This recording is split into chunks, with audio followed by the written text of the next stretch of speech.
ನಮಸ್ತೆ ಫ್ರೆಂಡ್ಸ್, ನಾನು ನಿಮ್ಮ ಕನ್ನಡಿಗ ಮಾತಾಡ್ತಿರೋದು.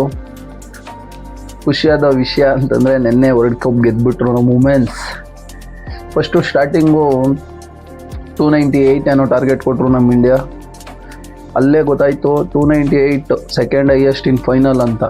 ಅಂದರೆ ಫಸ್ಟ್ ಹೈಯೆಸ್ಟು 356 ಏನೋ ಫಸ್ಟ್ ಹೈಯೆಸ್ಟಲ್ಲಿ ಹೊಡೆದಿದ್ದು. ಅದ್ರ ಮೇಲೆ ಫೈನಲಲ್ಲಿ ಇಷ್ಟು ರನ್ ಬಂದೇ ಇರಲಿಲ್ಲ. ಹತ್ತತ್ರ 300 ರನ್ ಹೊಡೆದಿದ್ರು.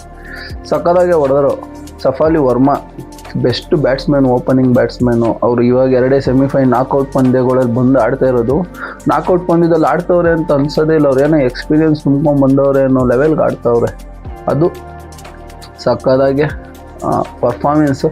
ಮತ್ತು ಟೀಮ್ ಮ್ಯಾನೇಜ್ಮೆಂಟಿಗೆ ಹೇಳಬೇಕು, ಆ ಥರ ಹುಡುಕ್ತಿರ ನಮಗೊಬ್ಬರು ಹೋದರೆ ಇನ್ನೊಬ್ಬರು ಬ್ಯಾಕಪ್ಗೆ ಹೆಂಗೆ ತಗೊಳೋದು ಅಂತ ಯೋಚನೆ ಮಾಡ್ತಿರಲ್ಲ, ಅದು ಅಲ್ದಿರ ಬೌಲಿಂಗಲ್ಲಿ ಅಂತ ಬಂತು ಅಂತಂದರೆ ಹರ್ಮನ್ಪ್ರೀತ್ ಕೌರ್ಗೆ ಸಲ್ಯೂಟ್ ಮಾಡಬೇಕು. ಯಾಕಂದರೆ ಸಫಾಲಿ ವರ್ಮನ್ನ ಬಾಲಿಂಗ್ ಬಿಡೋದು ಅಂದರೆ ಏನೇನ್ರಿ ಅದು ಮಾಡಿರೋದೇ ಅವ್ರ ಕೆರಿಯರಲ್ಲಿ 11 ಇನ್ನಿಂಗ್ಸಲ್ಲಿ ಮಾಡಿರೋದು. ಅಂಥವ್ರನ್ನ ಕರ್ಕೊಂಬಂದು ನೀವು ಬಾಲಿಂಗ್ ಮಾಡು, ಫೈನಲ್ಲು ಬಿಗ್ ಮ್ಯಾಚ್ ಅದರಲ್ಲಿ ಬಾಲಿಂಗ್ ಮಾಡು ಅಂತಂದರೆ ಆ ಹುಡುಗಿನೂ ಏನು ಕ್ಯಾರೆ ಪಾರೆ ಅನ್ನಲಿಲ್ಲ. ಬಂತ ಬಾಲ್ ಬಿಸಾಕ್ತಾ ವಿಕೆಟ್ ತಗೊಂಡು ಹೋಯ್ತಾನೆ ಇತ್ತು.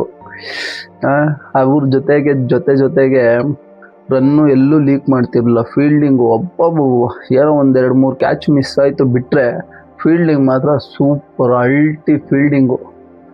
ಏನು ಫೀಲ್ಡಿಂಗ್ ಮಾಡ್ತಾರೆ ಜಮೀಮಾ. ಏನು ಇಲ್ಲಿಂದ ಅಲ್ಲಿಗಾರ್ತದೆ ಹುಡುಗಿ. ಸಖತ್ ಫೀಲ್ಡಿಂಗು. ಆಮೇಲೆ ಈ ಕಡೆ ಬಂತು ಅಂತಂದರೆ Deepti, highest wicket taker in this series ಅಂತ ಹೇಳ್ಬೋದು, ಇಲ್ಲ ವರ್ಲ್ಡ್ ಕಪ್ ಇದೇನು ಅಂತ ಹೇಳ್ಬೋದು.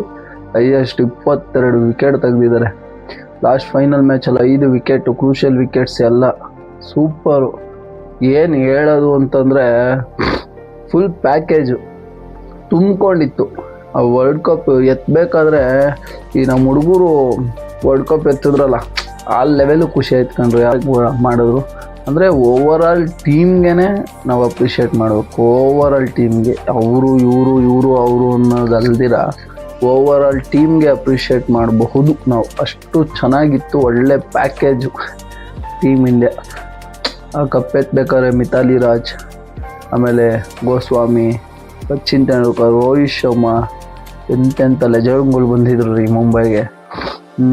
ಅವ್ರ ಕಣ್ಗಳಲ್ಲೂ ನೀರು. ಕಪ್ಪೆತ್ತಿದ್ರಲ್ಲ, ಅಷ್ಟು ವರ್ಷಗಳಿಂದ ಕಾದು ಕಪ್ಪೆತ್ತೋದು ಅಂದರೆ ಅಷ್ಟು ಈಸಿ ಅಲ್ಲ. ಎಮೋಷನು ಯಾರೂ ತಡೆಯೋಕ್ಕಾಗಲ್ಲ. ಇಷ್ಟು ಹೇಳ್ತಾ ಇಲ್ಲಿಗೆ ಮುಗಿಸೋಣ. ಈ ವಿಡಿಯೋ ನಿಮ್ಗೆ ಇಷ್ಟ ಆದರೆ ಸಬ್ಸ್ಕ್ರೈಬ್ ಮಾಡಿ, ಲೈಕ್ ಮಾಡಿ, ಸಪೋರ್ಟ್ ಮಾಡಿ. Thank you.